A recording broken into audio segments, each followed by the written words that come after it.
সন্দেশ যাইম কি খাই পরান বাজাইম 100 টিঙা সইলের কেজি কেন গরি খাইম আরা সন্দেশ যাইম। আগের চেয়ে অনেক বেশি ভালো লাগতেছে। আগে তো এগুলো করতে পারি নাই, সুযোগ হয় নাই, কথা বলারও সুযোগ হয় নাই।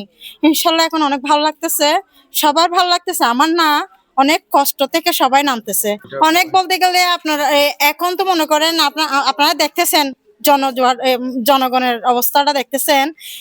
মেলা দেখতেছি যে ধানের শীষের পক্ষ থেকে অনেক মানুষ কথা বলতেছে, এগিয়ে আসতেছে, এটা অবশ্যই দেখতেছি। আগে করতে পারি না, এখন করতেছি। মানুষের ঘরে ঘরে খুঁজতেছি।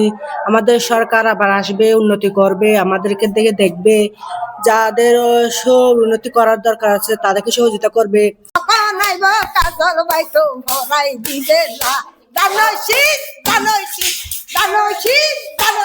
খুশি লাগতেছে, এখন ভালো লাগতেছে। আগে কোনোদিনও এরকম আমরা সুযোগ সুবিধা এটা পাই নাই। আমরা এখন সুযোগ সুবিধা পাইছি, আমরা মাঠে নামছি, ভালোভাবে জীবন যাপন করতে পারি। আমরা আমাদের আর কিছু চাওয়া পাওয়া না। আমরা দেশের মধ্যে যেমন আমরা ভালো মতে থাকতে পারি, আমাদের বাচ্চা কাচ্চারা লেখাপড়া করতে পারে, নিরাপত্তা পাই, আমরা এরকম, এটাই আমাদের আর কিছু না।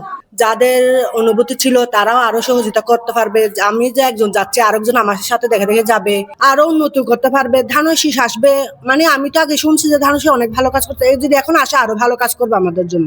বুঝা ধানের শীষ সন্দেশ যাইম কি খাই পরান বাজাইম 100 টিঙা সইলে